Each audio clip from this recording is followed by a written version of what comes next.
Bismillahirrahmanirrahim. Assalamualaikum warahmatullahi wabarakatuh. Kembali lagi dengan kami di Paguyuban Nur Ahad. Pada kesempatan kali ini, insya Allah nanti kita akan membahas mengenai penipuan berkedok spiritual. Seperti biasa, mungkin sebelum kita masuk ke materi, jangan lupa subscribe, like, komen, dan share. Baik, kita mencoba masuk ke materi. Jadi penipuan berkedok spiritual itu sebetulnya adalah persoalan atau masalah yang klasik, yang dalam arti itu sudah masalah yang lama atau kasus-kasus yang lama yang sudah seringkali terjadi. Namun demikian sampai detik ini, sampai saat ini masih ada satu dua oknum yang masih menjalankan hal yang demikian, dan akibatnya pasti juga efeknya adalah ada korbannya, walaupun mungkin tidak banyak.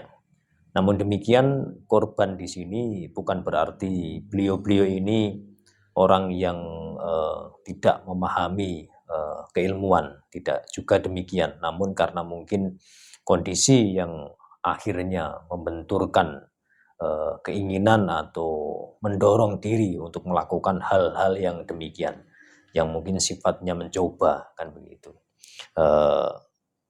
Penipuan berkedok spiritual itu jenisnya lumayan banyak, namun biasanya yang paling sering terjadi adalah berkaitan dengan penarikan uang gaib maksudnya, terus penggandaan uang, terus pengambilan harta karun atau emas dan lain sebagainya, terus penukaran barang yang sifatnya tidak berharga ditukarkan dengan barang yang berharga, seperti itu.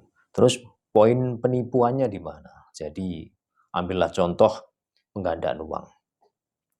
Uang yang disampaikan atau uang yang diberikan, mungkin jumlahnya nominalnya tidak banyak, akan diiming-imingkan mendapatkan ganti atau mendapatkan hasil atau digandakan menjadi lebih banyak dengan ritual-ritual tertentu, dengan syarat-syarat tertentu, dengan tempo waktu yang sudah ditetapkan.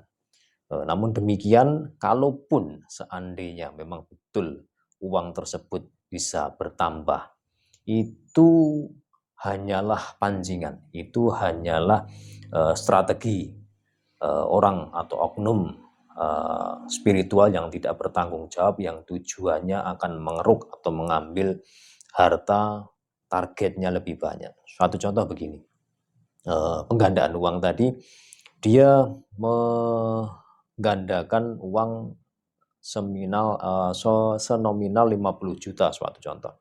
Jadi saat dia memberikan uang 50 juta, itu saat digandakan itu biasanya akan ditambahkan entah itu 5 juta atau 10 juta. Biasanya itu 5 juta.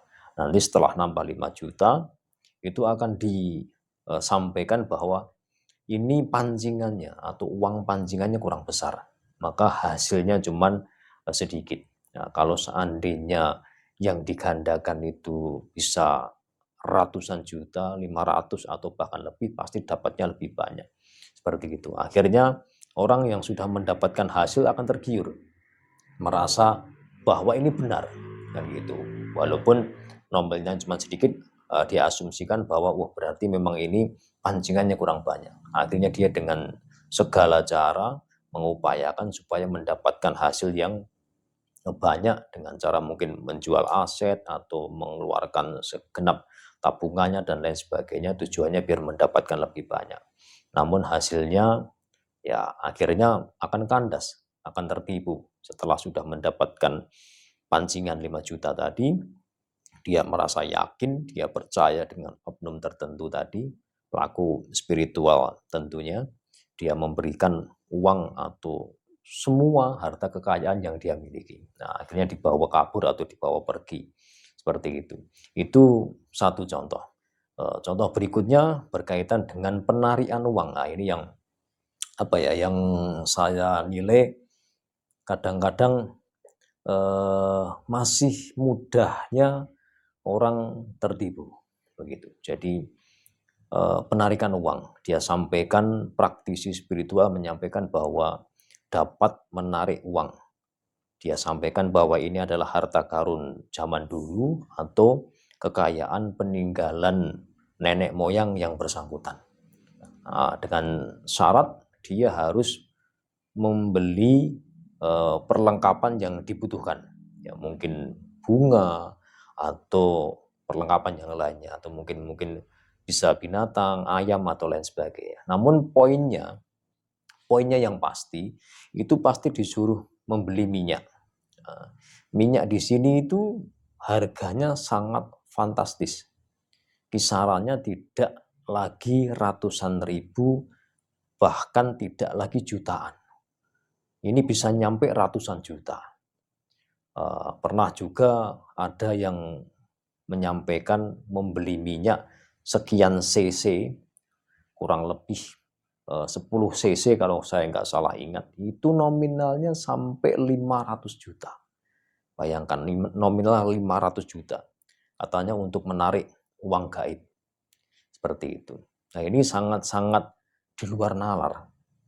Ya, namun demikian namanya oknum ya. Oknum penipuan itu dia mempunyai trik, mempunyai cara untuk meyakinkan korbannya dengan segenap akal yang dia punya. Tentunya itu biasanya ada tim.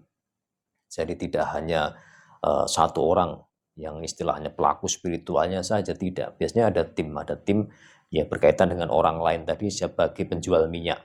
Akan disampaikan bahwa minyak tersebut adanya hanya di daerah tertentu. Di daerah A contohnya. Mungkin Jawa Tengah atau Jawa Timur atau daerah yang lainnya. Adanya cuma di sana. Kalau saya tahu orangnya ini, kamu bisa hubungin, kamu bisa membeli sendiri. Ya, seperti itu. Sebetulnya cuma itu pancingan saja. Tujuannya hanyalah itu tadi, mengarahkan, menggiring supaya membeli minyak yang sudah ditargetkan. Minyaknya sebetulnya juga bukan minyak yang istimewa.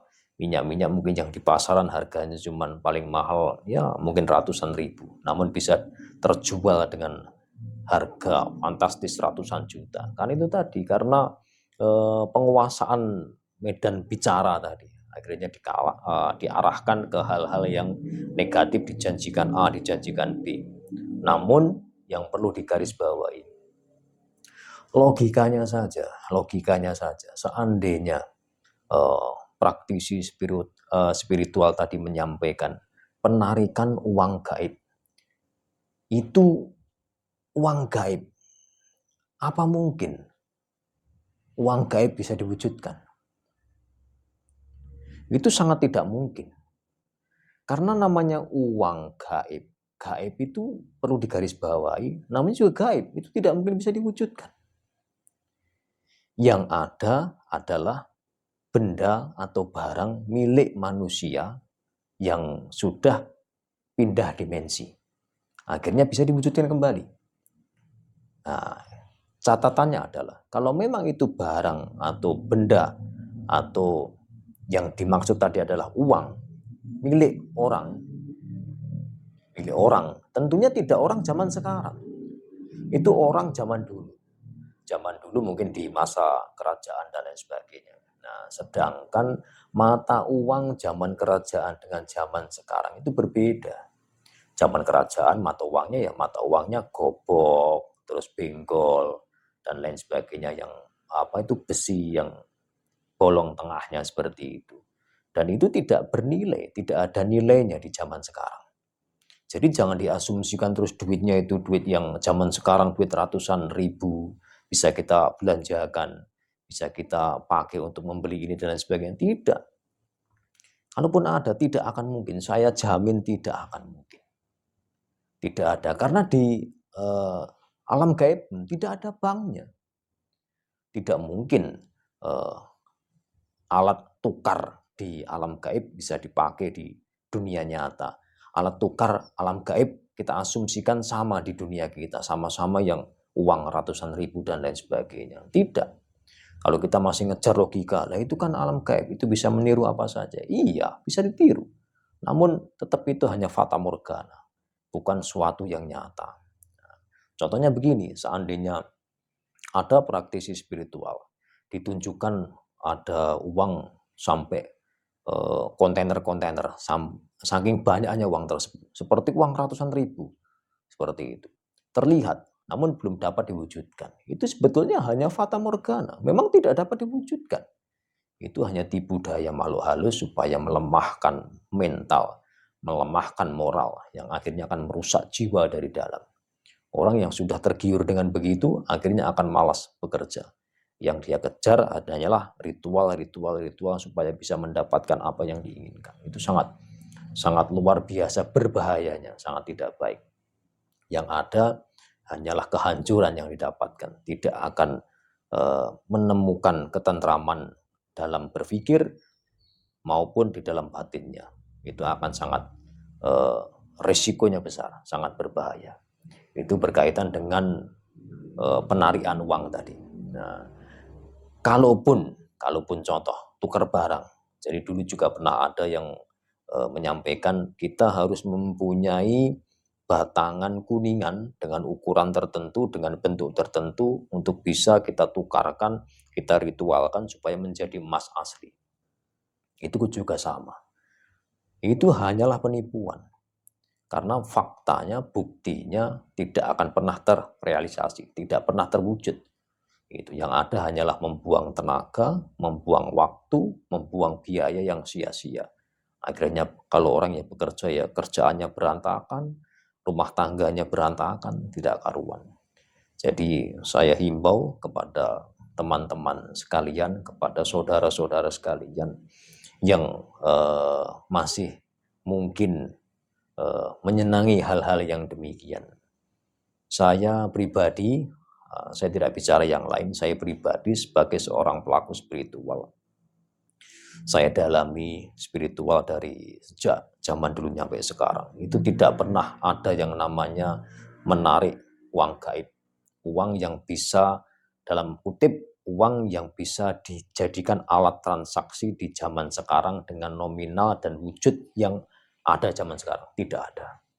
Kalaupun seandainya bisa ditarik, diwujudkan, yaitu tadi, uang yang memang alat untuk tukar atau sebagai alat tukar barang di zaman dulu, uang di zaman dulu.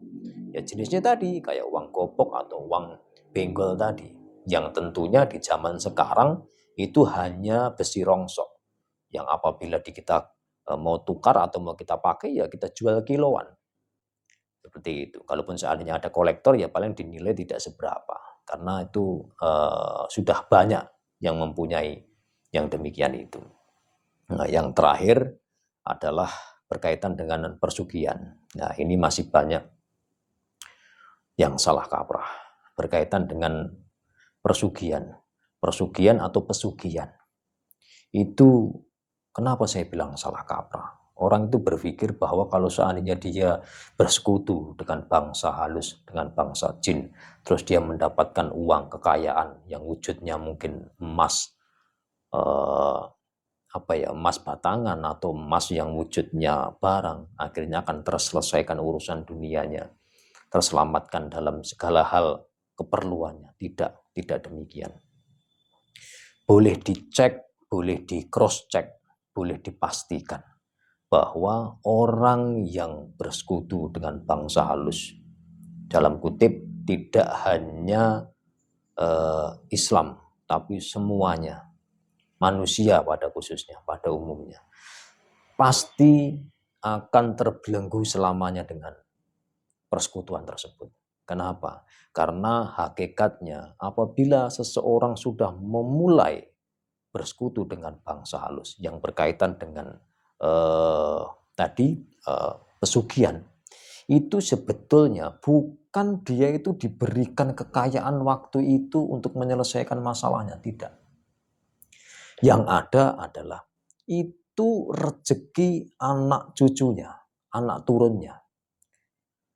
Jadi kenapa saat orang sudah bersekutu dengan bangsa halus, mengambil pesugihan contohnya, pasti mau tidak mau harus turun-temurun. Harus mulai dari dia, anaknya, sampai cucunya, sampai terusnya. Kalau seandainya berhenti di tengah jalan, itu pasti selesai kekayaannya. Bahkan setelah selesai kekayaannya akan semakin miskin, akan semakin susah, akan semakin luar biasa tekanannya yang dihadapi. Karena memang itu tadi, perlu dicatat bagi umat muslim, apabila dia bersekutu dengan bangsa jin, otomatis dia ditinggalkan oleh Allah. Kalau dikasih, tetap dikasih selagi dia masih bernapas. Namun dia tidak dicintai oleh Allah. Itu sangat luar biasa bagi kami. Kita hidup dibiarkan begitu saja. Kita hidup tidak diperhatikan oleh Allah. Itu sangat luar biasa. Tidak baiknya sangat luar biasa. Tekanannya sangat luar biasa. Maka dari itu, tolong perhatikan betul bahwa hal-hal yang demikian itu hal yang sangat-sangat tidak baik. Dan saya pastikan semuanya hanyalah tipu daya. Tidak ada yang benar-benar nyata, tidak ada yang benar-benar bisa menjadikan kita itu bahagia.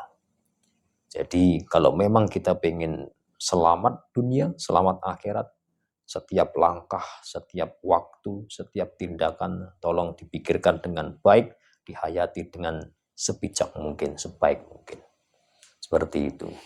Mungkin hal yang paling spesifik atau paling khusus itu mungkin di masalah penarikan uang dan pesugihan. Kalau untuk ritual-ritual yang lainnya mungkin ada, namun tidak perlu saya jelaskan, nanti tidak kurang baik, karena itu masih berkaitan dengan keilmuan dan itu sangat tidak baik kalau dijelaskan. Dikhawatirkan nanti akan dikejar ke hal-hal yang akan membawa ke negatif yang lebih tidak mengarah kebaikan. Seperti itu. Mungkin sekian yang dapat saya sampaikan. Ada ataupun tidak ada manfaatnya, kami berharap kalau memang ada manfaatnya kita ambil hikmah yang baik. Kalaupun seandainya tidak ada manfaatnya, kita pakai pelajaran bersama supaya edukasi yang ada menjadikan kita mawas diri, hati-hati terhadap tipu daya setan, karena sangat luar biasa. Mungkin itu saja. Yang terakhir saya ingatkan bahwa kebenaran yang hakiki itu hak mutlak milik Allah Subhanahu wa Ta'ala. Kami hanya manusia menyampaikan apa yang kami ketahui. Maka dari itu apabila ada salah kata, kami mohon maaf yang sebesar-besarnya. Akhiru kata, wassalamualaikum warahmatullahi wabarakatuh. Senajan setan gentayangan